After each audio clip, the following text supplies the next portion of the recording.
स्वागत है आप सबों का स्कूली 34 पर। संसाधन और विकास क्लास 10 का भूगोल का हम लोग ये चैप्टर पढ़ रहे हैं। काफ़ी इंपॉर्टेंट चैप्टर है, यहाँ से प्रश्न जो है एग्जाम्स में आते ही हैं।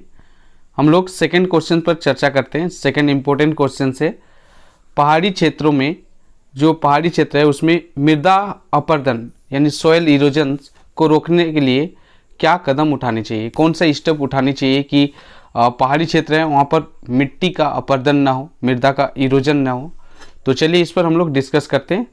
क्लास पर बने रहिए, काफ़ी इंपॉर्टेंस होने वाली है। तो चलिए हम लोग देखते हैं। तो पहाड़ी क्षेत्रों में मृदा अपरदन को रोकथाम के लिए, ठीक है, उसको रोकने के लिए काफ़ी ज़्यादा हम लोग कोशिश कर सकते हैं। बहुत सारे तरीका है, इन तरीकों का हम लोग प्रयोग में ला सकते हैं और रोकने की कोशिश कर सकते हैं। तो पहला तरीका है कि काफ़ी मात्रा में पेड़ लगाएं। पेड़ों के लगाने से क्या होगा कि अपरदन की प्रक्रिया को थोड़ा बहुत रोका जा सकता है। पेड़ों का बंजर भूमि तथा पहाड़ी ढालों पर लगाना अधिक लाभदायक सिद्ध होता है। इस ढंग से अगर पेड़ों को इस कतार में इस तरह से लगाया जाता है तो इस ढंग से वायु अपरदन को भी रोका जा सकता है काफ़ी हद तक। पर्वतीय ढालों पर सेकेंड पॉइंट हम लोग देखते हैं। पर्वतीय ढालों पर सीढ़ीदार खेत बनाकर अवनालिका अपरदन को रोका जा सकता है। एक्चुअली होता है क्या कि जो पर्वतीय क्षेत्र है वहाँ पर नाली के माध्यम से, बड़े बड़े नाली, जो बारिश का पानी है वो नाली के माध्यम से जो है उसका मिट्टी का इरोजन होता है, मिट्टी का जो है अपरदन होता है। तो उसको रोकना है तो हमें इस तरीका का यूजेस कर सकते हैं। हम लोग अवनालिका अपरदन को रोक सकते हैं, यानी मिट्टी का ही हम लोग यहाँ पर रोकथाम कर सकते हैं इसका अपरदन होने से। इससे जल प्रवाह का समुचित प्रयोग भी किया जा सकता है। अगर सीढ़ीदार खेती बनाएं तो जल का प्रवाह जो है वो आसानी से होंगे और काफ़ी मतलब इसमें अपरदन को रोककर जल का प्रवाह भी जो है वो समुचित तरीके से हो जाएंगे।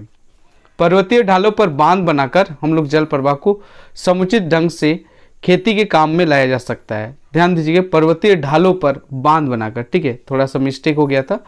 पर्वतीय ढाल जो है वहाँ पर हम लोग बांध बनाते हैं, पानी को रोकते हैं ऊंचाई से आने से, और इस तरीके से भी हम लोग जल प्रवाह को एक सही तरीके से हम लोग खेती के प्रयोग में हम लोग ला सकते हैं। ये तरीका भी हम लोग यूजेस कर सकते हैं।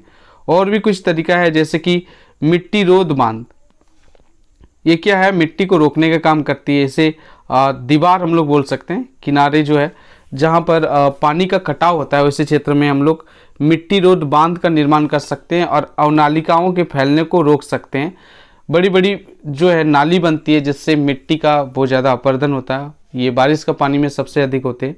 तो अवनालिकाओं को, गहरी गड्ढे को बनने से हम लोग रोक सकते हैं, इसका फैलाव को रोक सकते हैं, तो मिट्टी का अपरदन भी रुक जाएंगे। और भी कुछ तरीका है। भूमि संरक्षण के लिए आवश्यक है कि वहाँ पर जो मिट्टी का अपरदन हो रहा वो किस तरीके से रहे उसको हम लोग पहचान करें, उसके अपरदन के प्रसार को हम लोग जानें और जो भी तरीका बेटर हो उस तरीका को हम लोग उपयोग में लाएं, यानी उसकी रोक के लिए उपयुक्त ढंग को हम लोग अपनाएं। मृदा के अपरदन को रोकने का एक अन्य साधन भी है, वो है पशुओं द्वारा चराई की जाती है, जो विशेषकर पहाड़ी भागों में काफ़ी ज़्यादा मात्रा में होता है, उसको लिमिट्स में रखना, यानी पहाड़ी भागों में सीमा से अधिक न होने देना पशुओं का चराई, यानी अति चराई को इन पहाड़ी क्षेत्रों से रोकना। ये कुछ तरीके थे जिससे हम लोग मिट्टी को पहाड़ी क्षेत्रों में अपरदन होने से रोक सकते हैं। तो ये काफ़ी ज़्यादा बेटर साबित होंगे। नेक्स्ट वीडियो में हम लोग और एक नए क्वेश्चंस पर हम लोग चर्चा करेंगे। आप चैनल को सब्सक्राइब करें अगर आप नए हो तो, और इस वीडियो को शेयर भी करें, अपने दोस्तों को पहुँचाएँ। चलिए आज के लिए बस इतना ही, तब तक के लिए धन्यवाद।